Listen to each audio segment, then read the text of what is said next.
अस्सलामुअलैकुम अज़ीज़ तलबा, आज की आपकी वीडियो 8वीं जमात के लिए है।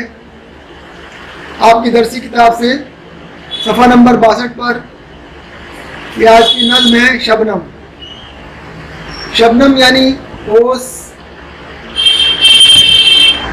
जो आप सुबह सुबह अगर बाग में जाएं तो आपको वहाँ पर पत्तों पर, फूलों की पंखुड़ियों पर और घास पर छोटे छोटे पानी के कतरे दिखाई देंगे, वो शबनम कहलाते हैं। उसी शबनम के बारे में इस नज़्म में शायर ने अपने कुछ ख्यालात का इजहार किया है।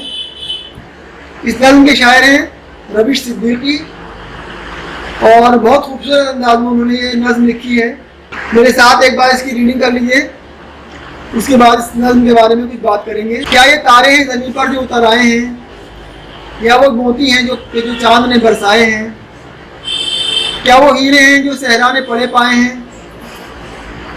अब शायर कहता है, ना बहुत दूर पहुंच जाए मेरी बात कहीं, अपने आंसू तो नहीं भूल गई रात कहीं। शायर इस बंद में कह रहा है कि ये शबनम के जो कतरे हैं, इनको देखकर शायर को ऐसा महसूस हो रहा है कि ये चमकीले शबनम के कतरे आसमान के तारे हैं जो ज़मीन पर उतर आए।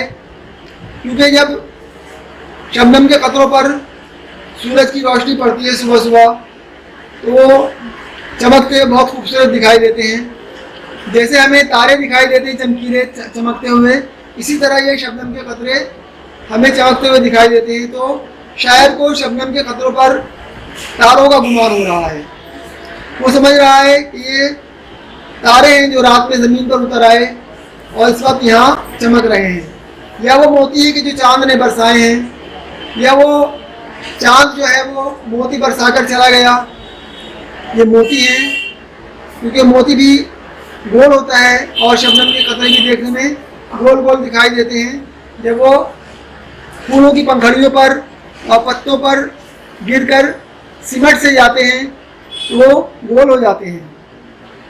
क्या वो हीरे हैं जो सहरा ने पड़े पाए हैं, या किसी जंगल के, किसी रेगिस्तान के हीरे हैं? इसके बाद शायर को ख्याल आया कि न बहुत दूर पहुंच जाए मेरी बात कहीं, अपने आंसू तो नहीं भूल गई रात कहीं। क्योंकि रात में तो यहाँ कुछ नहीं था और सुबह को हमने आकर देखा तो यहाँ ये शबनम के कतरे, ये ओस की बूंदें हैं, तो कहीं ये रात के आंसू तो नहीं हैं। शायर का ये ख्याल है, शायर का ये अंदाज़ा है। शायर जो कहना चाह रहा है वो ये है कि ये शबनम के कतरे इतने खूबसूरत हैं कि इन पर तारों का गुमान हो रहा है, मोती का गुमान हो रहा है। ऐसा महसूस हो रहा है कि ये जंगल के हीरे जवाहरात हैं, या फिर ये कहीं रात के आंसू तो नहीं हैं। शायर आगे कहता है, ये कहानी भी सुनाई है ज़मीनें अक्सर, कहकशां जाती है जब पिछले पैर अपने घर, फेंकती जाती है हंसती हुई लाखों गौहर। और हर सुबह को ये खेल रचा जाता है, इनको खुर्शीद की पलकों से चुना जाता है। देखिए इतना नाजुक ख्याल शायर ने इस बंद में पेश किया है। शायर कहता है कि इस ज़मीन में ये कहानी भी अक्सर सुनाई है, ये सुनने में आया है, ये कहा जाता है कि कहकशां जो है वो जब पिछले पैर अपने घर जाती है, कहकशां कहते हैं सितारों के झुरमुट को। जब बहुत सारे आसमान पर सितारे एक जगह इकट्ठे हो जाते हैं, बहुत खूबसूरत दिखाई देते हैं, जिसे गैलेक्सी कहा जाता है, उसे उर्दू में कहकशां कहते हैं।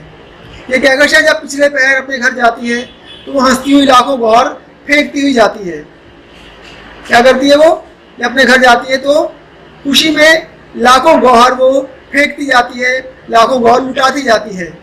और फिर हर सुबह को ये खेल रचा जाता है, और जब सुबह होती है तो ये खेल रचा जाता है, इनको खुर्शीद की पलकों से चुना जाता है। खुर्शीद कहते हैं सूरज को। और देखिए इतना खूबसूरत अल्फाज इस्तेमाल किया है शायर ने, पलकों। खुर्शीद की पलकों यानी सूरज की पलकों, और सूरज की पलकों कहा है सूरज की किरणों को। सुबह को ये खेल जो रचा जाता है, यानी जब सूरज की किरणें इन शबनम की बूंदों पर, ओस के कतरों पर पड़ती हैं, तो जाहिर सी बात है कि उसकी गर्मी से ये भाप बनकर उड़ जाता है ये शबनम की बूंदें गायब हो जाती हैं, भाप बनकर उड़ जाती हैं। इसको शायर ने खुर्शीद की पलकों से चुनना कहा है, इन शबनम के कतरों को। और हर सुबह को ये खेल रचा जाता है, इनको खुर्शीद की पलकों से चुना जाता है। खुर्शीद की यानी सूरज की पलकों से, सूरज की किरणों से चुनना कहा है इन शबनम की बूंदों को, इन ओस के कतरों को। अब अगले बंद में शायर कहता है, जिस तरह बाग के फूलों को चमन प्यारा है, वन में जो खिलती है कलियां उन्हें वन प्यारा है, यूं ही शबनम को भी अपना ही वतन प्यारा है। तो जिस तरह बाग के जो फूल हैं उन्हें अपना चमन प्यारा होता है, वो अपना चमन छोड़कर जाना नहीं चाहते, और इसी तरह जंगल की कलियों को भी अपना वन यानी अपना जंगल प्यारा होता है, वो वहीं रहना चाहती हैं। इसी तरह शबनम को भी अपना ही वतन प्यारा है। कहकशां, देखिए वही लफ्ज़ आया है कहकशां दोबारा, यानी सितारों का झुरमुट। कहकशां रोज़ बुलाकर इसे बहकाती है। देखिए कितना खूबसूरत लफ्ज़ इस्तेमाल किया है, कहकशां रोज़ बुलाकर इसे बहकाती है, यानी इसको समझाती है, इसको कहती है कि तू मेरे पास आ जा। कहकशां रोज़ बुलाकर इसे बहकाती है, पर ये दामन में ज़मीन के ही सुकून पाती है। इसको कहाँ सुकून मिलता है? ज़मीन के दामन में सुकून मिलता है। इस शबनम को, इस ओस की बूंदों को, इस शबनम के कतरों को, पर ये दामन में ज़मीन के ही सुकून पाती है। नज़्म की रीडिंग के बाद इस नज़्म में जो अल्फाज इस्तेमाल हुए हैं उनके मानी यहाँ देखिए सफ़ा नंबर 64 पर। पहला लफ्ज़ है शबनम यानी ओस, सहरा कहते हैं जंगल को, और गौहर का मतलब मोती। ये गौहर पढ़ा जाएगा, गौहर मत पढ़िएगा इसको, गौहर गाफ के ऊपर ज़बर पढ़ा जाएगा गौहर। गौहर का मतलब मोती। खुर्शीद सूरज या आफताब, आफताब भी कहा जाता है सूरज को। और कहकशां सितारों का झुरमुट यानी गैलेक्सी। खेल रचा जाना, खेल खेला जाना, और वन कहते हैं जंगल को। अब इस नज़्म के सवाल जवाब देखिए, सोचिए और बताइए कि उन्वान से इसमें सवाल दिए हुए हैं। अपनी कॉपी निकाल लीजिए और उसमें सबक नंबर 10 डालकर इस नज़्म का उन्वान शबनम लिख दीजिए। यहाँ पर तारीख लिखकर आज की तारीख डाल दीजिए। और सवाल नंबर 1 लिखिए, शायर को किन किन चीज़ों पर शबनम का गुमान होता है? शायर को किन किन चीज़ों का शबनम पर गुमान होता है? आप अपने ब्लैक पेन से लिखेंगे, मैंने यहाँ रेड पेन से इसका इस्तेमाल किया है, लेकिन आप ब्लैक पेन से सवाल लिखिए और इसका जवाब अपने ब्लू पेन से लिखिए। नीचे अगली लाइन में जवाब लिखकर इस तरह से। इस नज़्म में शायर को तारे, फिर कॉमा लगा दीजिए, मोती, फिर कॉमा लगाइए हीरे, और कॉमा लगाकर लिखिए गौहर। गौहर के बाद कॉमा नहीं लगाएंगे, इसके बाद लिखेंगे और रात के आंसू का शबनम पर गुमान होता है। इस चीज़ का गुमान होता है रात के आंसू का। तो इस नज़्म में शायर को तारे, मोती, हीरे, गौहर और रात के आंसू का शबनम पर गुमान होता है। अपनी कॉपियों में 1 या 2 लाइनें छोड़ दीजिए सवाल नंबर 2 लिखने से पहले। और सवाल नंबर 2 लिखिए, शबनम को रात के आंसू क्यों कहा गया है? इसका जवाब अगली लाइन में लिखेंगे आप। जवाब लिखकर, शबनम के कतरे आंसू की तरह दिखाई देते हैं, और चूंकि शबनम सुबह सुबह फूलों की पंखड़ियों और घास वगैरह पर मिलती है, तो शायर ने इसको रात के आंसू कह दिया। क्या कह दिया? रात के आंसू। तो इस तरह से ये सवाल नंबर 2 का जवाब हो गया।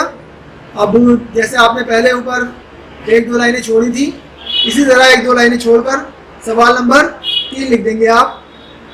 सवाल नंबर 3 है, ज़मीन ने शबनम के बारे में क्या कहानी सुनाई?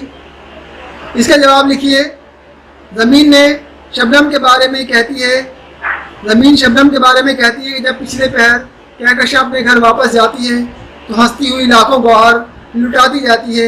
ये शबनम के कतरे बन जाते हैं, और ये नीचे आकर क्या बन जाते हैं? शबनम के कतरे बन जाते हैं घास और फूलों की पंखड़ियों पर। सवाल नंबर 4 लिखेंगे, कहकशां पिछले पहर लाखों गौहर फेंकती जाती है, ये लाखों गौहर क्या है? जवाब, ये लाखों गौहर शबनम की बूंदें हैं। क्या है ये? शबनम की बूंदें। सवाल नंबर 5, खुर्शीद की पलकों से क्या चुना जा रहा है और यहाँ चुनने से क्या मुराद है? देखिए इसका जवाब, खुर्शीद यानी सूरज की शुआओं को शायर ने खुर्शीद की पलकें कहा है।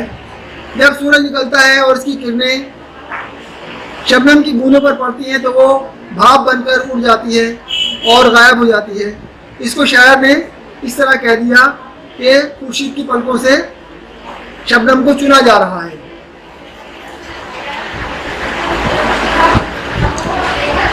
सवाल नंबर 6, शबनम और गौहर का आपस में क्या ताल्लुक़ है? इसका जवाब है शबनम के कतरे और गौहर देखने में एक जैसे लगते हैं, दोनों ही गोल और चमकदार होते हैं, चमकीले होते हैं। ये गौहर का और शबनम का आपस में ताल्लुक़ है। सवाल नंबर 7, शबनम के अलावा और किस किस को अपना वतन प्यारा है? इसका जवाब लिखिए। शबनम के अलावा फूलों को और जंगल में खिलने वाली कलियों को भी अपना वतन प्यारा है। अब आखिरी सवाल है, सवाल नंबर 8। सवाल नंबर 8 है, शबनम को जमीन के दामन में ही सुकून क्यों मिलता है? इसका जवाब लिखिए। शबनम का वतन यानी घर जमीन है और सबको अपने घर में सुकून मिलता है, इसलिए शबनम को भी जमीन के दामन में ही सुकून मिलता है। इस तरह ये आपके इस सबक के, इस नज़्म के सवाल जवाब हो गए। अब इसका बाकिया काम करेंगे। तो नीचे दिए हुए लफ्ज़ों को जुमलों में इस्तेमाल करना है आपको। ये 4 अल्फाज दिए हुए हैं यहाँ पर, शबनम, सहरा, कहकशां और खुर्शीद। इनको अपने जुमलों में इस्तेमाल कीजिए। शबनम कहते हैं ओस को, और सहरा जंगल, कहकशां सितारों का झुरमुट और खुर्शीद सूरज। तो ये अल्फाज इस्तेमाल कीजिए अपने जुमलों में। छोटे छोटे जुमले बना लीजिए इन लफ्ज़ों को इस्तेमाल करते हुए, और इसको अपनी ग्रामर की कॉपी में कीजिए। पहले मिसरों को मुकम्मल करने का काम और फिर ये जुमले बनाने का काम। अमली काम में आपको इस नज़्म से अपना कोई पसंदीदा बंद, जैसे 3 बंद है इसमें, कोई भी पसंदीदा बंद अपना ले लीजिए और उसको याद कर लीजिए। इसके बाद में पढ़िए, समझिए और लिखिए। देखिए, ये उर्दू में बुरा से बुराई और भला से भलाई बनाते हैं, इसी तरह खुश से खुशी और बुज़दिल से बुज़दिली बनाते हैं। इसी अंदाज पर आप मुंदरजा झेल अल्फाज से इस्म बनाइए। जैसे ये खूबसूरत है तो इसका क्या बनेगा? जी, ते और छोटी ये मिला दीजिए, ठीक है। ते को छोटी ये के साथ में मिला दीजिए तो खूबसूरती हो जाएगा। इसी तरह दोस्त में भी ये ते है, इसके साथ में छोटी ये मिला दीजिए तो दोस्ती हो जाएगा, खूबसूरती, दोस्ती। दुश्मन से दुश्मनी बन जाएगा, नून में आप छोटी ये मिला दीजिए, ठीक है। अब देखिए, ये है खुदा। खुदा के साथ में आपको छोटी ये नहीं मिलानी, बल्कि हमजा और छोटी ये मिलानी है, तो ये खुदाई हो जाएगा।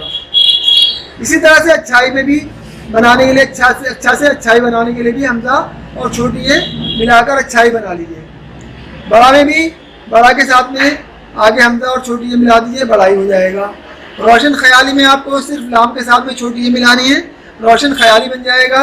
और नौजवानी में भी इसी तरह करना है आपको, जो आखिर का नून है उसमें छोटी ये मिला दीजिए तो नौजवानी ये लिखा जाएगा। तो ये इस्म बन जाएंगे इन अल्फाज से। गौर करने की बात देखिए, सूरज की गर्मी से शबनम की बूंदें गायब हो जाती हैं, जिसे शायर ने इस तरह बयान किया है कि शबनम को खुर्शीद की पलकें यानी सूरज की किरणें चुन लेती हैं। इस नज़्म में शायर ने शबनम को तारे, मोती, हीरे, आंसू और गौहर करार देकर शबनम की मुख्तलिफ खुसूसियात वाज़ेह की हैं।